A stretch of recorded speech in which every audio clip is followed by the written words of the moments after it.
Property Tribes, we love to bring you landlord journeys and adventures, and right now we've come to Manchester to meet Punk Takiar, who is CEO of Luxome. And Punk, we're in one of your current projects that's just been completed. We'll talk a little bit about that in a moment, but Sure. Give us a kind of overview of Luxome, what you do and the scale of your operation.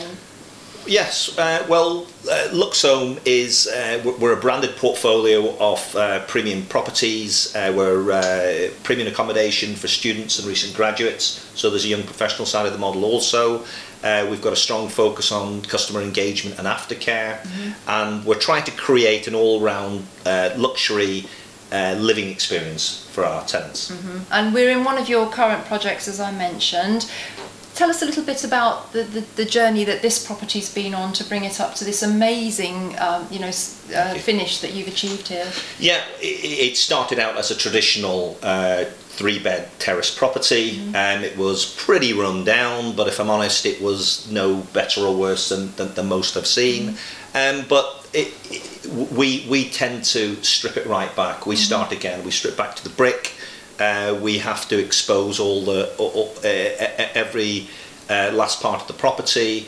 We try to get 6 beds where we can, subject to all the regulations, of course, and that involves a lot of work. In this property we've had to extend the kitchen. We've had to create 2 bedrooms downstairs. We've gone into the loft to create an ensuite bedroom and 3 bedrooms on the first floor. So there's a lot of internal reconfiguration of the property, and then on top of that we then have to bring it up to the highest level that we can. Well, I think that you're almost setting new standards in HMOs. From what I've seen here today, we hear a lot about high-end HMOs, but to me you've really almost created your own category, because you go the attention to detail and the extras that you provide to create this living experience. It's very impressive.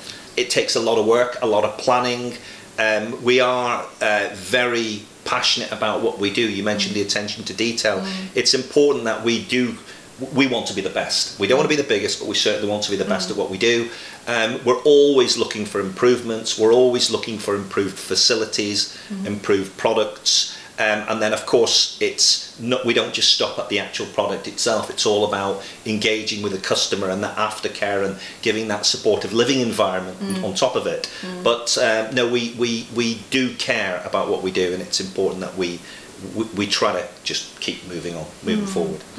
I think, for HMOs, personally, I've been into some where I probably wouldn't feel comfortable living. When you walk in here, it's got that feel of a family home. You haven't kind of cut it up so much and made it so institutionalized. You've gone almost in completely other direction. And to me, it's kind of future-proofing it, that it could easily be turned back into a family home if you ever wanted to do that in the future, because you've kept that feeling of a really kind of homely space. I think you've hit the nail on the head. It's really pleasing to hear that, because that's exactly what we try to do. Like in our marketing material, we say that we offer homes and not houses. I think it's very important. We also try to create what we call the Luxome community. So whilst there's a huge growth out there in purpose-built student accommodation, we feel that they are exactly that. They're institutionalized, and I think they're like glorified Premier Inns with a gym and a cinema room. What we try to do is we try to keep that home feel, keep that family feel about it, that communal feel. So actually, when a lot of students are moving away from home, which can be quite nerve-wracking for a lot of them, I feel that they're a lot more comfortable, and we encourage our customers, our clients, to engage with each other also, to support each other, and it's creating a little bit more of a secure environment amongst them all. That's very important to what we do. And you mentioned the brand, and the house itself has got a brand, and I've never seen that before, even down to a branded number on the street. Everything about it has got this very much branded feel, like we can see behind us there as well. Do you kind of work to a template? Yeah, you have to have a system. I'd say it's about systems. I generally don't like the word template, because it's sort of like standardised and keeps it quite controlled. But having said that, we've got very clear systems that we try to follow. If we didn't do it, then we couldn't create the end product. So there is a level of brand consistency, that's for certain. And the brand does have a lot of things it stands for. It's got a core set of values that we follow in every department of the business, and the property has to also revolve around those values. But what we do also try to do is we try to give ourselves flexibility to react. We're continually asking our tenants, how is the property, how is their experience, and we're always trying to improve. So I always say to everybody that our latest property is our best one, because we challenge ourselves to add at least 5 or 6 new features to every property, so that we don't stand still and we don't get caught in we don't get complacent. We just want to keep improving and making the brand better for everybody. Well, I have to say, if we can look at the kitchen that we're sitting in here, I would be happy to have this kitchen in my own home. And I think everything that you do, it has I would say it has a touch of luxury. That's again very pleasing to hear. I would totally agree. It is what we say. I mean, we've got various strap lines through the business that we forget, but luxury living experience is one of them. But it's not just about the actual luxury of the product.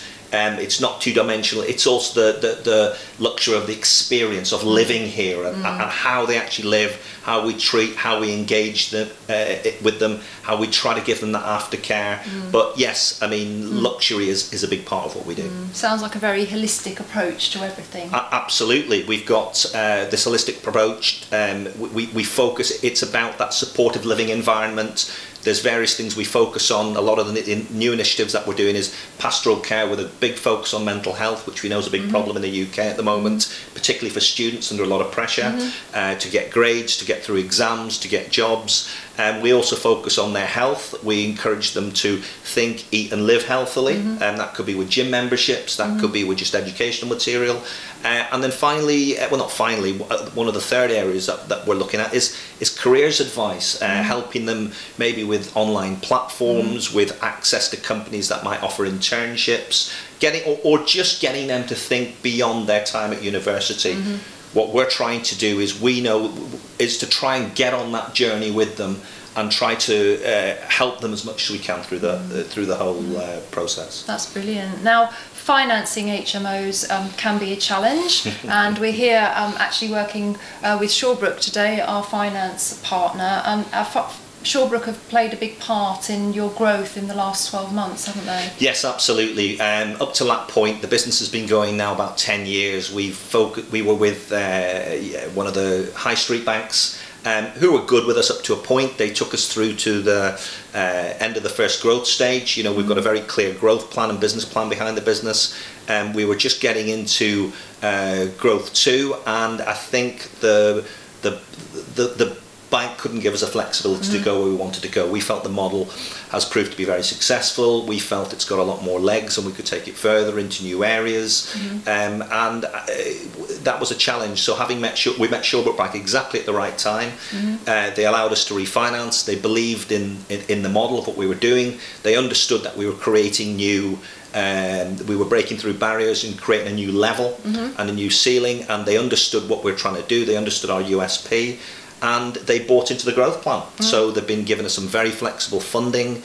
They've got individual products for particular properties, and it's allowed us to grow actually quite quickly. We're already ahead of targets. We're 40% growth in less than the first year. So we're ahead of targets, and we hope to keep going. Fantastic. Well, just to close out here, there are challenges facing the HMO sector. We're seeing increasing regulation and so forth. Clearly, you've got a very, very specific niche here. You've got something that you know works, that you can replicate and scale up. Are you feeling confident about the future of the HMO sector? Yes, I am for us. I think there's some very significant challenges. I think it comes with legislation. I think actually, in a lot of ways, although it's probably slowing our growth, I think it's needed. I actually agree with what the government are trying to do. I think predominantly they're trying to take the rogue landlords out of the market, which is good because that actually creates higher standards for everybody. Yep. But it also takes perhaps some of the amateurs and the less scrupulous people out of the market. So yes, there's a lot of challenges. We've always been ahead of that. It's never been a problem for us because we invest so heavily in our properties. If there's more regulation, if it's more onerous to run an HMO, then we have to go with the rules. And yes, it does impact on yields. Yields are coming down a touch. Also, with Article 4 directions and the restriction of HMOs, it's pushing prices up. Certainly here in Manchester. So it is challenging. I think it's not for the faint-hearted, and I think anyone who wants to get into this market has to be in it for the long term. There's no short-term money to be made, or not as much short-term money as there used to be. So I think we're very committed to what we're doing, and I think if we weren't, it would be a lot harder.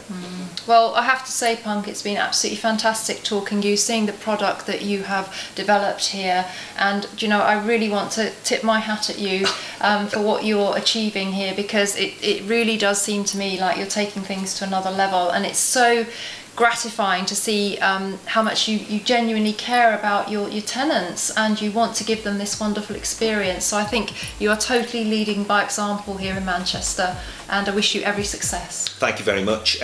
You know, there's a team behind us to make this happen. We're all very, very passionate about what we do, and it's great to you know, hear compliments like this, because it shows that it's working. So thank you very much indeed as well.